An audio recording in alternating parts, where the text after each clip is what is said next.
नमस्कार दोस्तों, welcome to government exam info. तो स्वागत है आप सभी का आज के वीडियो में। और आज है आपका Uttarakhand LT teaching aptitude test series number 2। तो इसमें भी हम आज कुछ इंपॉर्टेंट क्वेश्चंस डिस्कस करने वाले हैं, जैसा हमने पहले टेस्ट सीरीज़ में किया है। और उसको जिन लोगों ने नहीं देखा है वो देख सकते हैं, प्लेलिस्ट में ऐड कर दूंगा उसको। और इसके अलावा मैराथन क्लासेज आ चुकी हैं, तो उसको भी एक देख लेना। 4 क्लासेज आ चुकी हैं। और इसके बाद जो आपका नेक्स्ट क्लास होगा वो कुछ दिनों तक, अभी 2-3 दिन टेस्ट सीरीज़ हम लेंगे, उसके बाद आपका एक और मैराथन क्लास हो जाएगा। ठीक, तो ये चीज़ है। आज का जो वीडियो है उसमें कुछ और इम्पॉर्टेंट क्वेश्चन देखेंगे टीचिंग एप्टीट्यूड के। और सारे क्वेश्चन आपको एट ए टाइम एक ही बार में अटैम्प्ट करके देख लेना है, कितने राइट है कितने रॉन्ग है। इसके अलावा मैंने आपसे पूछा था कि जो टेस्ट सीरीज़ हैं क्या वो 2 शिफ्ट में ली जाएं, एक सुबह और एक इवनिंग का। ठीक है, तो मॉर्निंग और इवनिंग के जो वीडियोज़ हैं वो अपलोड मैं कर दूंगा। ठीक है, काफ़ी लोगों ने कहा था।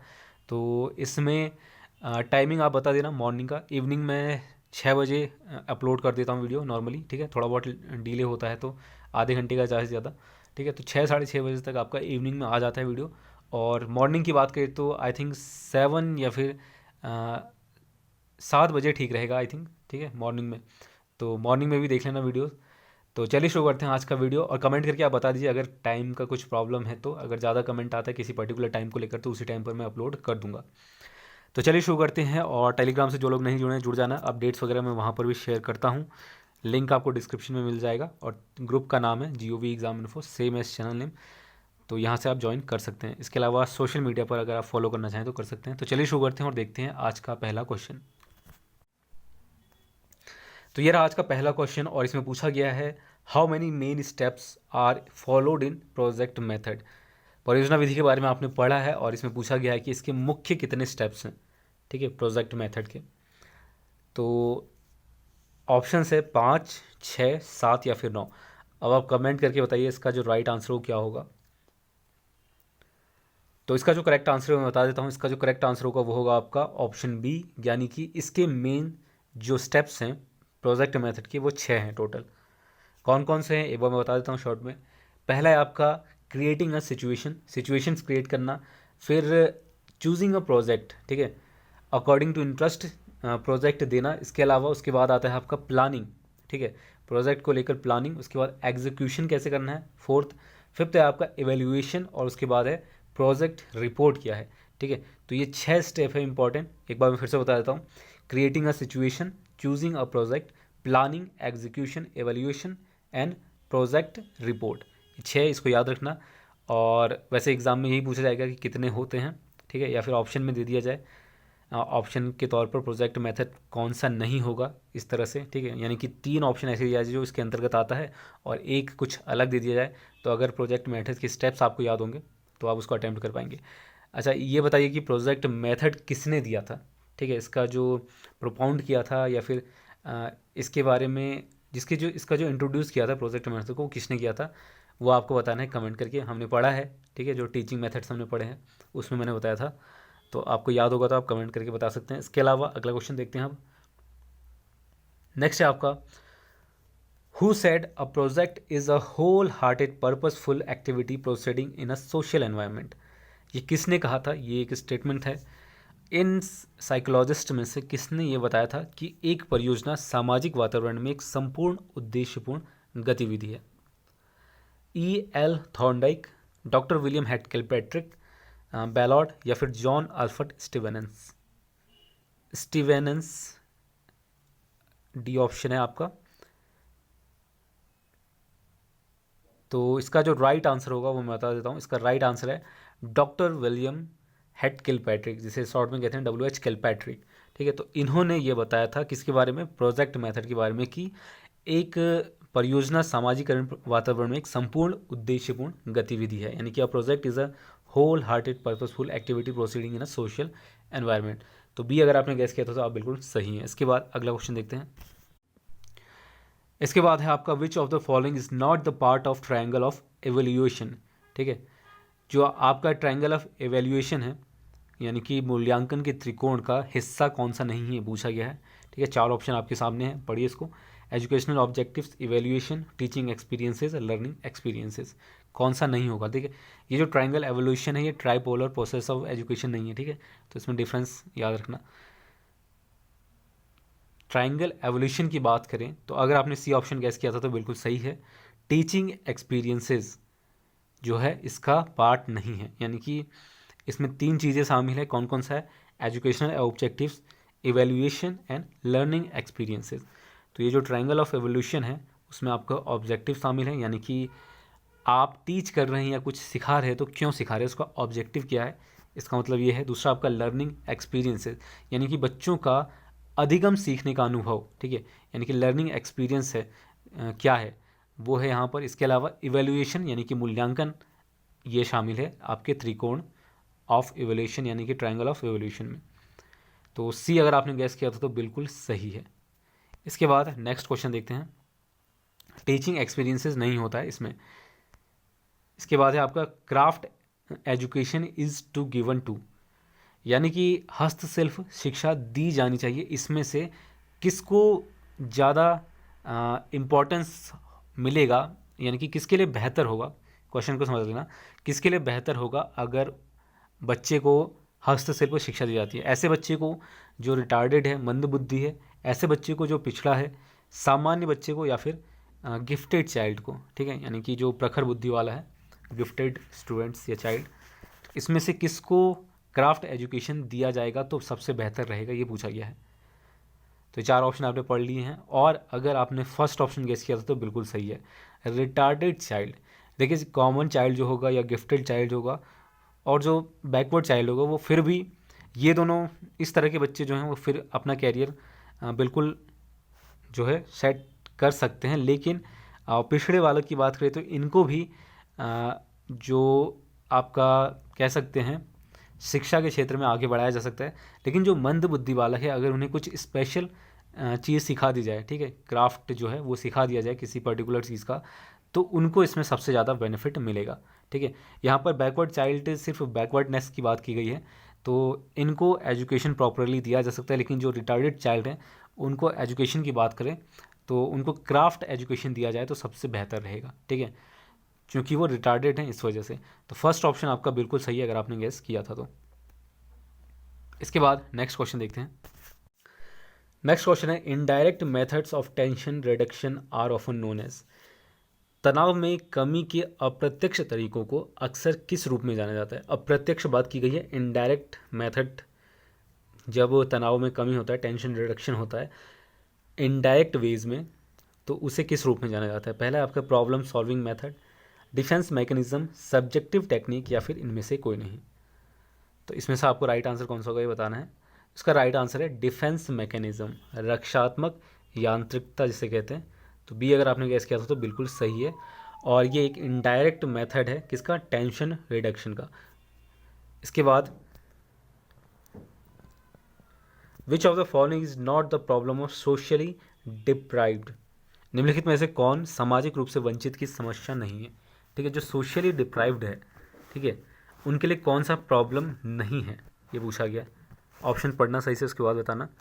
पहला है आपका lack of motivation for learning, B है आपका no opportunities to develop creativity, health condition of their living, facing discriminatory behaviour in the school. तो सामाजिक रूप से वंचित की समस्या डी ऑप्शन बिल्कुल होगा। अगर विद्यालय में डिस्क्रिमिनेशन होता है किसी पर्टिकुलर के साथ, तो विद्यालय में भेदभावपूर्ण व्यवहार की वजह से ये एक समस्या के रूप में होगा, पूछा गया नहीं है, ठीक है, सामाजिक रूप से वंचित की। डी है आपका रहने के लिए स्वस्थ परिवेश, सी है आपका रहने के लिए स्वस्थ परिवेश, बी है आपका रचनात्मकता को विकसित करने के लिए कोई अवसर नहीं मिलना, सीखने के लिए प्रेरणा का अभाव। तो ऐसा कौन सा रीज़न है जिसको हम ये नहीं कह सकते हैं कि ये सामाजिक रूप से वंचित की समस्या है? तो ये होगा आपका रहने के लिए स्वस्थ परिवेश। ये कोई ऐसा रीज़न नहीं है कि हम कह सके कि ये एक प्रॉब्लम है सामाजिक रूप से वंचित की समस्या। Healthy condition of their living ये मैटर नहीं करता है, ये चीज़ें मैटर करती हैं। अगर कोई सामाजिक रूप से वंचित है तो विद्यालय में भेदभावपूर्ण व्यवहार ये कारण हो सकता है। इसके अलावा रचनात्मकता को विकसित करने के लिए कोई अवसर नहीं मिलना, ये भी हो सकता है। सीखने के लिए प्रेरणा का अभाव, ये भी हो सकता है। रहने के लिए स्वस्थ परिवेश ये नहीं है, ठीक है, वंचित सामाजिक रूप से वंचित की समस्या, सोशली डिप्रेव्ड। तो सी ऑप्शन आपने गैस किया था तो बिल्कुल सही है। इसके बाद अगला क्वेश्चन देखते हैं। नेक्स्ट क्वेश्चन देखिए, dash result from the differences in the structure and function of the brain. Dash मस्तिष्क की संरचना और कार्य में अंतर के परिणाम है। तो ये तो इजी क्वेश्चन है। पिछड़ापन बात करें तो ये तो बैकवर्डनेस की बात हो गई यहाँ पर, ठीक है। टेंशन भी नहीं होगा, इसका आंसर सी ऑप्शन आपने गैस कर ही लिया होगा। तो डिसलेक्सिया है, जो आपने कई बार इसके क्वेश्चन कर लिए हैं अलग अलग तरीके से, तो आज थोड़ा अलग तरीके से यहाँ पर देख रहे हैं क्वेश्चन आप। तो ये होगा आपका डिसलेक्सिया, यानी कि जो आपका न्यूरोलॉजिकल डिसऑर्डर कह सकते हैं, जो न्यूरोलॉजिकली प्रॉब्लम होता है आपके, उससे रिलेटेड है ये, ठीक है। डिसलेक्सिया पढ़ा है हमने इससे पहले। तो सी ऑप्शन अगर आपने गैस किया तो बिल्कुल सही है। इसके बाद देखिए क्वेश्चन पूछा गया है कि the state in which a child being to think logically about objects and events, ठीक है, इसको ध्यान में रखना, objects and events is known as. अभी इससे रिलेटेड क्वेश्चन पिछले क्लास में ही शायद करा है हमने, हाँ करा है क्वेश्चन, और उसमें प्रिमिटिव थिंकिंग की बात की गई थी, यानी कि जो शुरुआती लॉजिकल लगाता है बच्चा, उसकी बात की गई थी, ठीक है। तो इसमें डिफरेंस समझना, ठीक है, दोनों में। तो the stage in which a child beings to think logically about objects and events, यानी कि कॉन्क्रीट चीज़ों पर वो लॉजिकली सोचना शुरू करता है बच्चा, वो कौन सा स्टेज है? सेंसरी मोटर ऑब्वियसली नहीं होगा। दूसरा आपका फॉर्मल ऑपरेशनल, औपचारिक संक्रियात्मक अवस्था, और इसके अलावा प्री ऑपरेशनल या फिर कॉन्क्रीट ऑपरेशनल। तो चूंकि ऑब्जेक्ट्स एंड इवेंट की बात की गई है तो डी ऑप्शन आपको ने कैस कर लिया होगा, बिल्कुल सही है, मूर्त संक्रियात्मक अवस्था। अगर प्रिमिटिवली थिंकिंग की बात की गई होती, ठीक है, प्रिमिटिव लॉजिकल थिंकिंग की बात की गई होती, तो वो होता आपका प्री ऑपरेशनल। तो ये डिफरेंस है, इसको समझना फिर आंसर करना, क्वेश्चन को पढ़ा करो उसके बाद। तो डी ऑप्शन बिल्कुल सही है आपका, कॉन्क्रीट ऑपरेशनल, ठीक। चलिए आगे बढ़ते हैं, अगला ऑप्शन देखते हैं।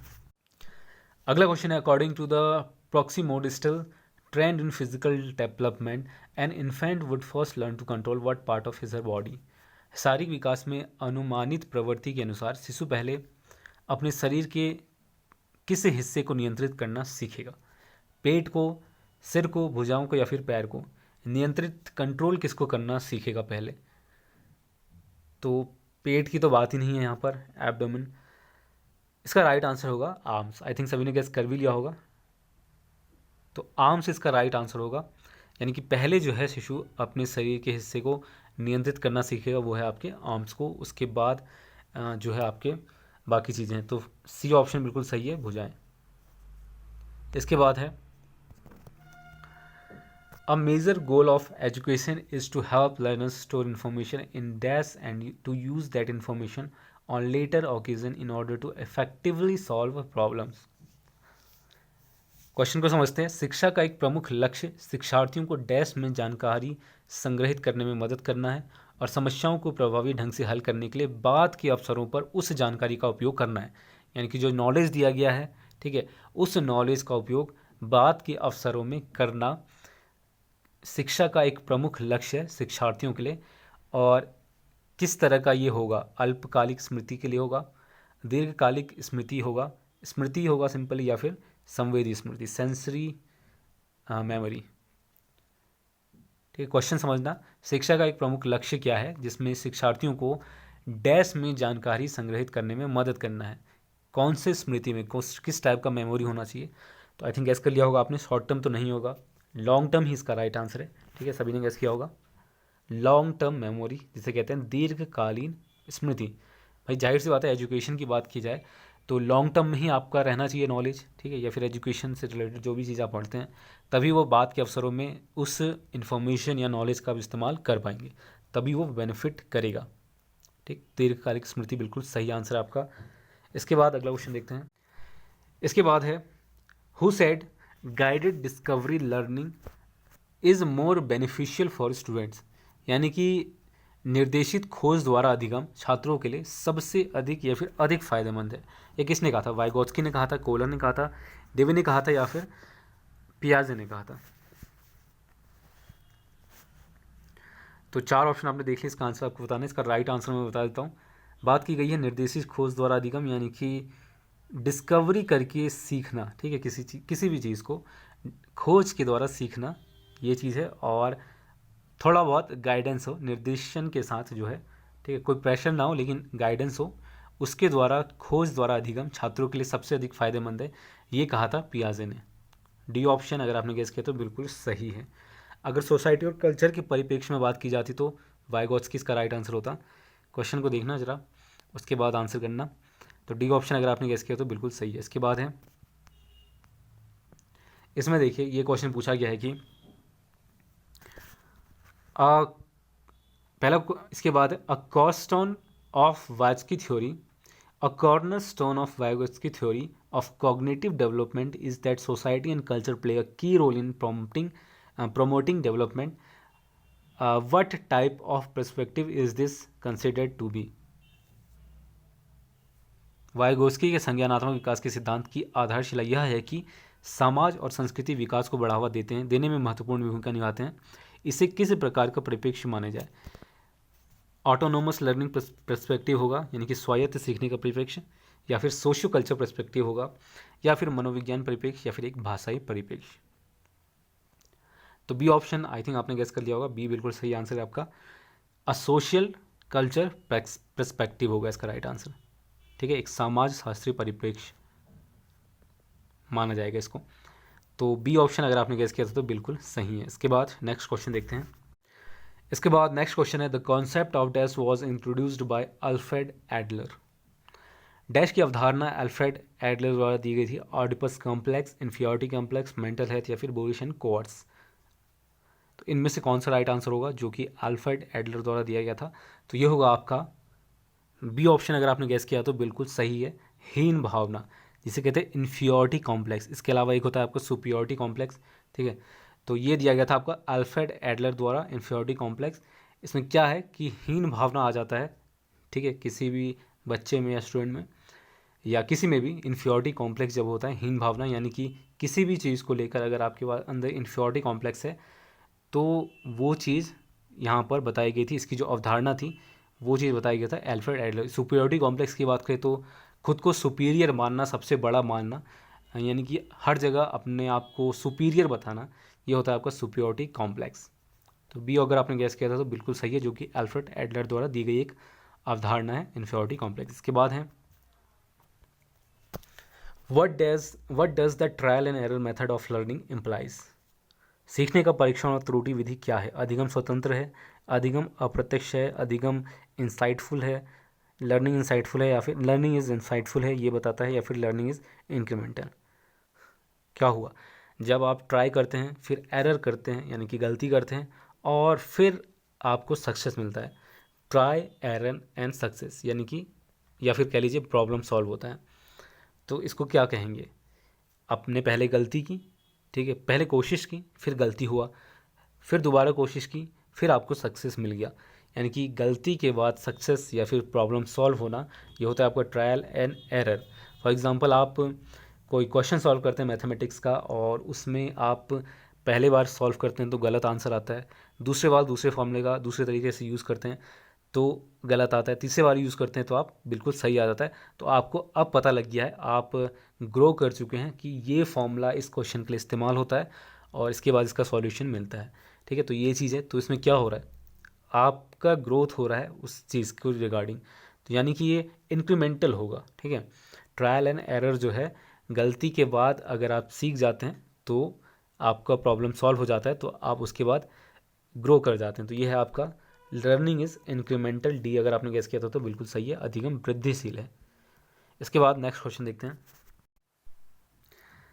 नेक्स्ट है आपका, which of the following behaviour is not a manifestation of emotional disturbance? निम्नलिखित में से कौन सा व्यवहार भावनात्मक अशांति का प्रकटीकरण नहीं है? तो ऑप्शंस यहाँ पर दिए गए हैं, आपराधिक प्रवृत्ति, धमकाने की प्रवृत्ति, पलायन, या फिर स्वालीनता।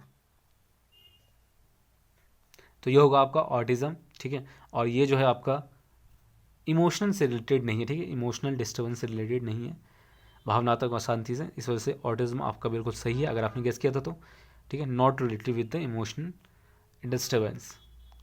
इसके बाद है, gang as period is what? ठीक है, ये पूछा गया गिरोह की आयु अवधि है कौन सी है? शैशवावस्था, इन्फेंसी, चाइल्डहुड, बाल्यावस्था, एडोलेसेंस, किशोरावस्था या फिर मिडिल एज।